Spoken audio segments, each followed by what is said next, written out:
Assalamu alaikum, hurmatlı mekendeshler, hurmatlı kuyarmanlar, dostlar, jana ata-andaşlar. Мындай жаман сөз менен айтканда бизди көрө албаган кастар, өзүнөн өзү эле душман ашырып алган айрым бир жеңил ойлуу адамдар, анан жалган атка жамынган ат энеси азан айтып койгон атты официалдуу түрдө мамлекет көйлүк жазып, туулгандыгы тууралуу көйлүк жазып, ал көйлүккө атын жазып койсо, ошону чанып, аны тоготпой, аны кенебей, жаңыча өзүнө өзү ат коюп алган биздин мекендештер, фейктер, жалган атка жамангандар, силерди фейктер деп коет. Ошон үчүн жалган атка жамангандардын бардыгына алдын ала салам айтып коеюн. Анан силерге мен сурооңорго жооп бербешим да мүмкүн, азыр түзмө-түз. Бирок эртең жайма-жай отуруп алып жооп беришим мүмкүн. Эгер жооңор мындай сурооңор орундуу болсо, сурооңор керектүү болсо, мен айтам, жооп берем. Ал эми өзүбүздүн досторго, дайым эле биз менен баарлашып турган досторго азыр айта турган жакшы кептер бар. Азыр Кыргызстан чоң бир саясий иш-чаранын алдында турат. Бул парламенттик шайлоо 4-октябрда боло турган болуп атат. Эгер болуп калса жакшы, болбой калса дагы жакшы. Болуп калса жакшы эмнеликтен? Бизде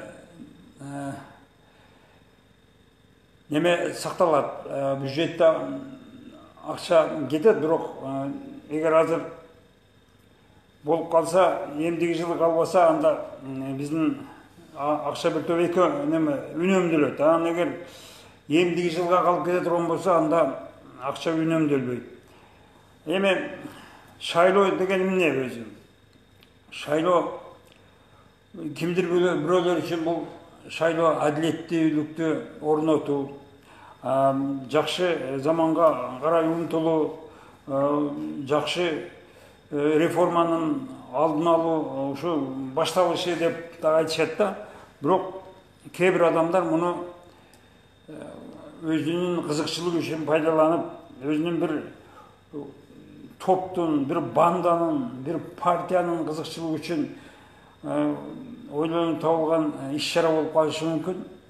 Анан дагы бир нерсеси, бул шайлоодо көп адамдар акчага иштеп калайын, акча таап калайын, жеңил жол менен бирөөлөрдү агитация кыла коем, элдерди үгүттөй калам деп туруп, акчалуулардан акчалап дагы элдердин добушун сатып ала башташат.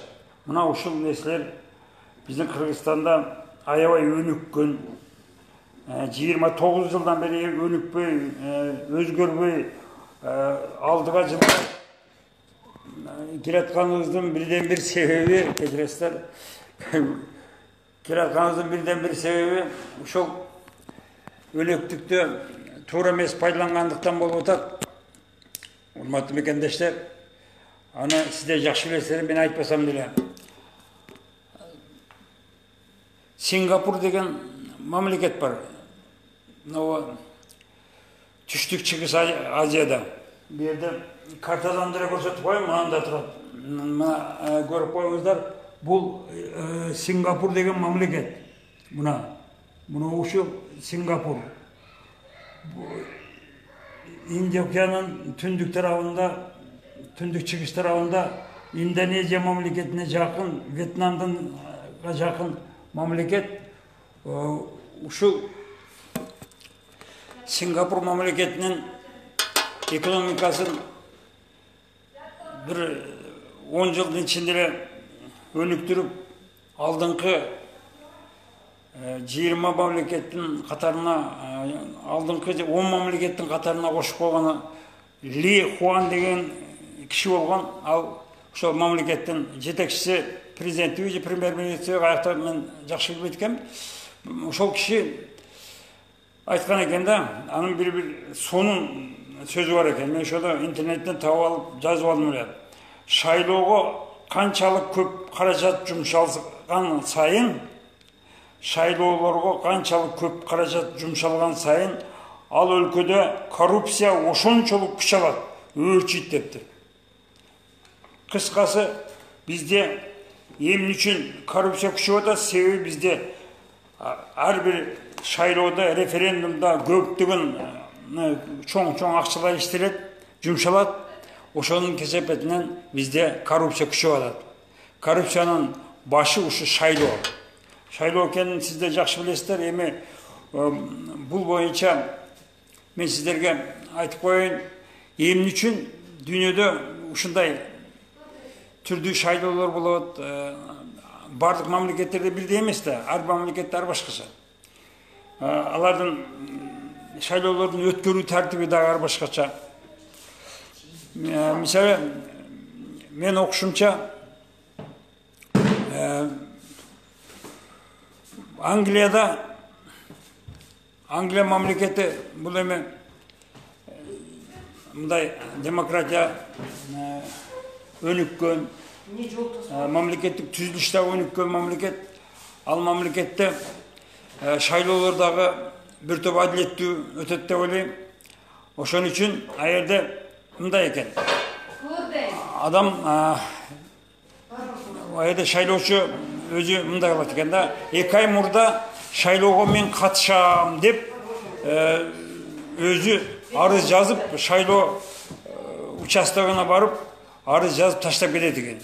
Анан ошол арыздардын санына жараша бюллетень чыгат экен.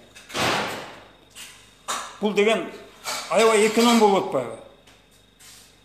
Мисалы, бизде 3,5 миллион, мүмкүн 6 миллион бюллетень чыгарып коюшат дагы биздин мамлекеттик жетекчилер. Аны ар түрдүү ойношуп келишти да. Аны Акаев деле, Бакиев деле, Атамбаев деле жасап келди. Тиги немелер деле, убактылуу өкмөт Отунбаеваны шайлаганда ушунун баардыгын жасашты да. Уялбай, этпей, ушундай кылбаса болбойт дегендей, мындай традиция кылып алышты. Мисалы, 3 миллион шайлоочу болсо, сөзсүз 4 миллион, 5 миллион бюллетень чыгат да. Анан ал бюллетендердин ашыкчасы ошол шайлоо комиссиясында жатат, борбордук шайлоо комиссиясында жатышы мүмкүн. Жанагы борбордук шайлоо комиссиясына алып бара турган областтык, шаардык шайлоо комиссиясынын конторасында сейфте жатат да. Аны эмнеге кармашат? Шайлоонун жыйынтыгын кандай фальсификация кылыш үчүн. Петишканы каалаган адамга коюшат дагы, көп коюп алып туруп, анан план жеңди деп коет. А шайлоо өттү, бирок жыйынтыгы башкача болуп тура берет да. Ошон үчүн алдын ала мамлекеттин жетекчиси, президенттер айрым партияларга бата берет экен. Мына силер мынча алышыңар мүмкүн, тигилер мынча алышы мүмкүн деп, эл колдоп аткан партиялар өтпөй калышы да мүмкүн экен. Эми быйыл Сооронбай Шарипович, мен эч кандай партияга тартпайм, эч башка бир партияларды колдобойм, партиялар өздөрү күчтүү болсо жеңип чыгып алсын деп айтты. Ал эгер чын деле ошондой боло турган болчу болсо, анда Кыргызстанга бир Кудай берип калды. Анда демократия жеңет деп ойлойм, элдин ою менен эсептешкен болот. Анан эгер андай болбой, бул сөз жалган болуп калса, анда шорубуз. Эми бул Англияда ошондой экен. Эгер бизде дагы ошондой кыла турган болсо, эмне кылыш керек?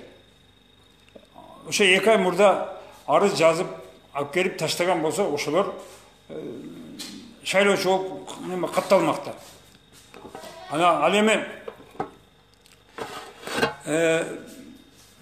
Франция мамлекетинде француз тилин билбегендер, Бельгия, башка да мамлекеттерде ошол мамлекеттик тилди билбегендер шайлоого катышпайт экен. Катышканга укугу болбойт экен. Эгер биздин мамлекетте мамлекеттик тилди билгендер гана шайлоого катыша турган болсо, анда бизде көптөгөн адамдар оюндан чыгат да. Ал бир чети мындай адилеттүү чечим. Себеби биздин мамлекеттик тил өсүш керек, өнүгүш керек. Ансыз болбойт. Анын ошол өнүгүштүн жолдору ушул шайлоо комиссиясынын шайлоо өнөктүгүндө биздин ошол мамлекет тилдин артыкчылыгын пайдаланышыбыз керек. Ал эми Түркияда мындай чектөө коюлбайт экен, сен катышасың, сен катышпайсың дегендей. Шайлоого бардык адамдар, бардык граждандар катышууга милдеттүү экен. Ал үчүн башка мамлекеттерде, мисалы Россияда, Америкада, Кыргызстанда, башка кошуна өлкөлөрүндө жашап аткан, иштеп аткан түрк граждандары, Турциянын граждандары сөзсүз учуп жетип барышат экен дагы, ошол шайлоолорго катышпайт экен. Мындай биздикилерге окшоп шайлоо участокторун башка өлкөлөрдө уюштурбайт экен. Анан шайлоого катышпай калган адамдар сөзсүз штраф төлөшкө туура келип калат экен. Демек, шайлоого катышты деген дагы справка алышат окшойт да. Ошону менен дагы бул шайлоонун бир адилеттүү эрежеси деп ойлойм. Эгер бизде ошондой боло турган болчу болсо, эч кимге акча берилбейт. Сен катышпасаң анда өзүңө кыйын, анда сен штраф төлөп каласың деп шайлоочулар, шайлоо участогундагылар эч кимге акча таратпайт болчу да. Акчаны эмне үчүн таратат? Жоопкерчилик жок болгондугу үчүн. Эгер шайлоого катышпасаң штраф төлөйсүң десе, анда аргасынан келип катышат да. Каршы добушун береби, макул деген добушун береби, кыскасы же бардыгына каршы деген добуш береби, сөзсүз катышат. Ошон үчүн шайлоолор аякта Түркияда аябай чоң майрам катары ийгиликтүү өтөт экен. Бул бир чети туура деп ойлойм. Ал эми Индияда туугандар, Индия чоң мамлекет, ал жерде 1,5 миллиард калк жашайт. Немеси, эгер шайлоочунун санын өлчөп келсе, айталы бир 700 миллион шайлоочу болот да. 700 миллион шайлоочу, 750 миллион дейли, 1,5 миллиард калктын тең жарымы шайлоочу болгон болсо, 18 жаштан жогору айталы. Ошондо 750 миллион адамга бюллетень жасаш керек болуп калат да.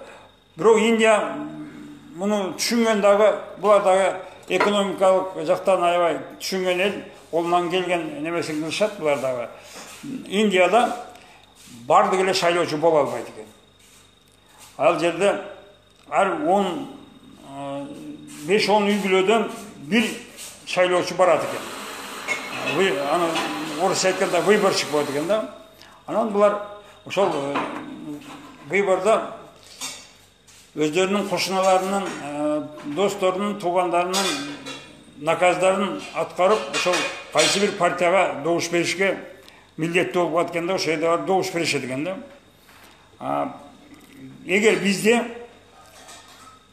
жок дегенде бир үй бүлөдөн бир адам добуш бере турган болсо, аябай жакшы болмок. Ошол үй бүлөдө тартип болмок. Ошол үй бүлөдө мындай ынтымакчылык болмок. Ансыз бизде эмне болот? Кыргызстанда ар бир үй бүлөдө күйөөсү бир партияга, аял бир партияга, келини башка партияга, тиги уулу кыздары башка партияга добуш беришет дагы, чакчалекей болуп, бир үй бүлөдө ынтымак кетип, уруш жаңжал, сен паланчага добуш берип койдуң, сен түкүнчөгө добуш берип койдуң деп бирин бири таарынышып уруш жаңжалга чейин барышат экен да. Ушундай нерсе болбосун үчүн мыйзам чыгарыш керек. Бир үй бүлөдө бир гана добуш бериле турган. Эми бул азыр болбойт. Муну кийинки шайлоолордо анан биздин мамлекеттин жетекчилерине кийинки аткаруу бийлигинде боло турган, борбордук шайлоо комиссиясында боло турган азаматтарга айтып атам да, мамлекетти өнүктүрүш үчүн экономика болуш керек, экономный болуш керек. Бардык иштерчи. Шайлоодагы экономия акчаны көп кетирбеш керек. Ошол акчаны көп кетирбеш үчүн бир үй бүлөдөн бир гана адам шайлоого катышыш керек. Мына ушуга жетишишибиз керек. Ушул мыйзамды киргизишибиз керек. Анан дагы болбосо Англиядагыдай эң жакшы да 2 ай мурда ким добуш неме арыз жазса, ошол барат. Анан ошондо дагы бизде кыргыз тилинде, мамлекеттик тилде арыз жазып, мен ушундай шайлоого катышкым келет. Себеби мен мындай мамлекеттин өнүгүшүн каалайм, мамлекетибиз өнүксүн, өссүн, партиялар мындай болсо, андай болсун деп кыскача өзүнүн каалоолорун дагы кошуп жазса, ошондо туура болмок. Анан кыргызча жаза албаган адамдар эмнеге мамлекеттик тилди билбегендер биздин өлкөнүн саясатына аралашыш керек. Алар аралашканга моралдык, этикалык жактан укугу жок, укугу болбош керек. Юридикалык жактан да укугу болбош керек. Мамлекет тилди билбеген адам катышпаш керек мындан ары. Эми биз 30 жыл күттүк орустарды, орус тилдүүлөрдү. Ушулар кыйналып калсын, ушулар дагы биз эми кошуна мамлекет Өзбекстан, Тажикстан, Түркмөнстанга окшоп орус тилдүүлөрдү кысканыбыз жок да. Орус тилдүүлөргө мүмкүнчүлүк бердик. Алар 30 жылды нянчит эттик. Ошон үчүн кечирип койгула, кийинки шайлоолордо уже орус тилдүүлөр катышпашы керек шайлоого. Кыргыз тилин билбегендер, мисалы кыргыз тилин билбеген дуңгандар болуп калышы мүмкүн. Кыргызча жаза албаган, окуй албаган башка улуттар болуп калышы мүмкүн. Ошолор кечирип коесуздар, кийинки шайлоолорго катышпай калышыңар мүмкүн. Себеби ушундай мыйзам чыкмайынча биз шайлоолорго көп акча кетирип, шайлоого көп акча кеткен жерде коррупция күчөп экен. Ошон үчүн коррупцияны токтотуштун жолдору шайлоого экономный барыш керек экен. Шайлоолордун дагы бир өзгөчөлүгү Саакашвилинин, мына Грузиянын Мелис Абтабачиев зато иштеп атат акчага. Эң туура. Алар кээ бир адамдар ошол шайлоодон акчага иштеп калып атат да. Ошол жерде коррупция башталып атат. Адамдар добуштарын сатып атышат. Талапкерлер добуштарды сатып алып атат. Мына ушул коррупциянын башталышы.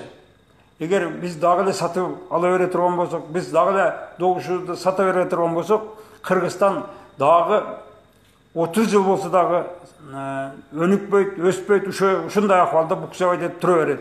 Биздин 2 миллионго жакын элибиз мигрант болот, 3 миллионго чыгып кетиши мүмкүн жакынкы жылдарда.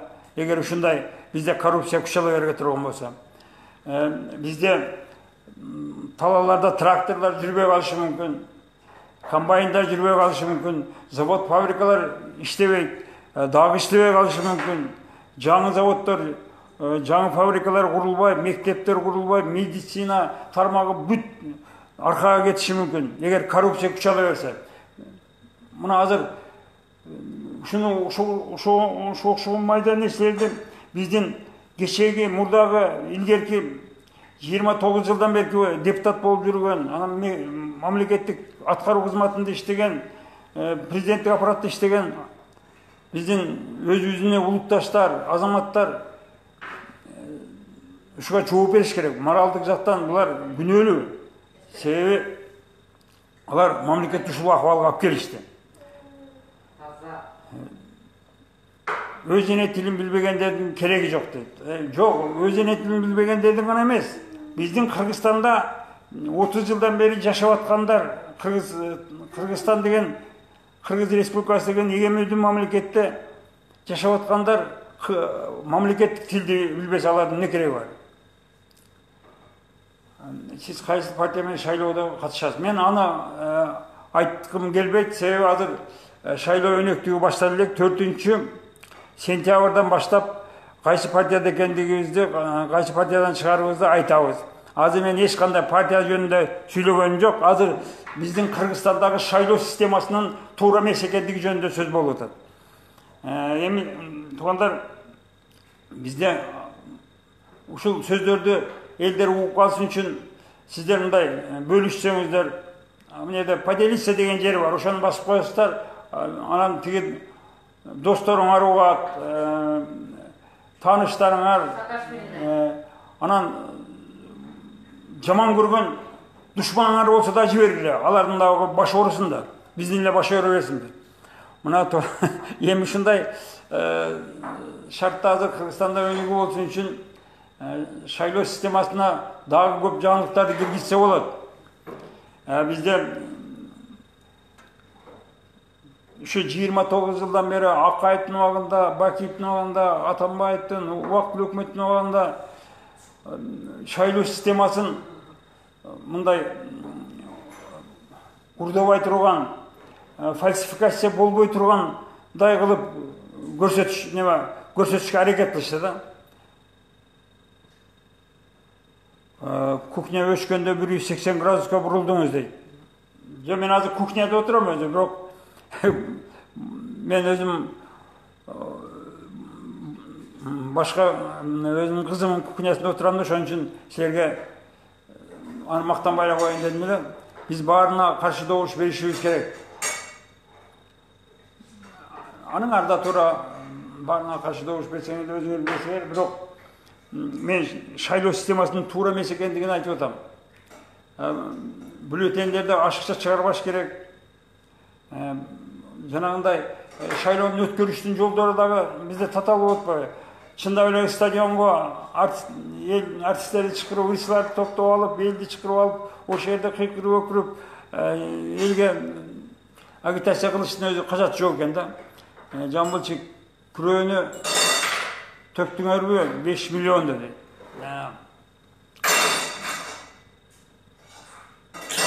Ал күрөөнү төгүш төкпөш ал жетекчиликтин милдети. Анан бирок ошо 5 миллион эмне үчүн 5 миллион? Мен эч түшүнбөйм да. Ал 5 миллион ошол партия эгер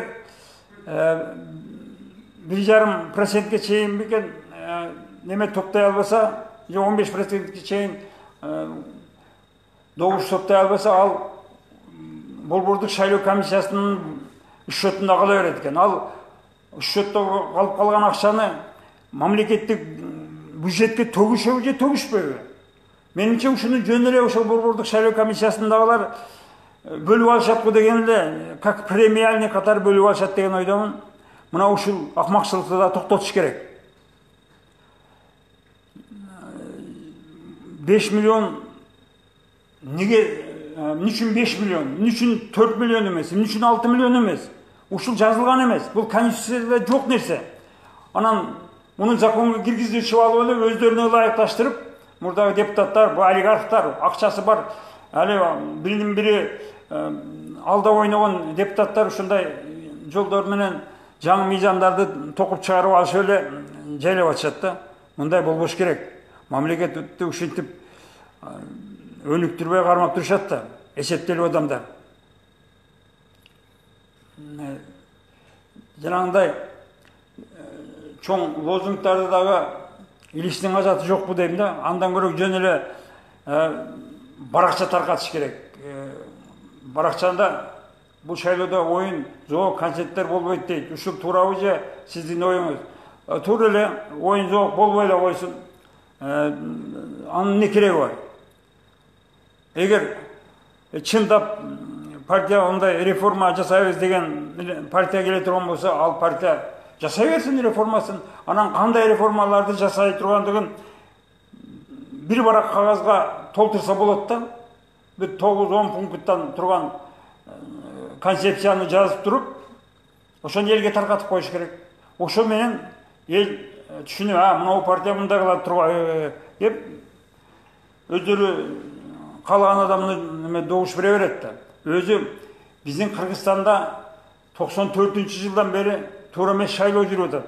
Биз 93-жылкы конституцияга кайтып барышыбыз керек. Ансыз болбойт. Ал болбогон нерсе. Мыналар биз ошо 94-жылы немеден чыгып кеткенбиз. Укуктук талаадан. Ошол бойдон кайтып кире албай жүрөбүз да. Бул жөнүндө дагы көп жолу айтылып атат. Көп жолу айтылды, бирок эч ким маани берген жок да. Так, мен берде зарядым өчүп кетип атат, урматтуу мекендештер. Ушун менен жыйынтыктайбыз. Эртең бүрсүгүндө дагы жолугушубуз мүмкүн. Эмесе келерки кездешкенге чейин саламатта болуңуздар. Бөлүшкүлө, элдерге таркаткыла, шайлоо системасын өзгөртүш керек. Ансыз болбойт, өнүкпөйбүз, өспөйбүз. Кыргызстан эми өнүксүн, өссүн үчүн бардыгыбыз шайлоого барып, добушубузду беришибиз керек. Чоң рахмат көңүл бурганыңыздарга.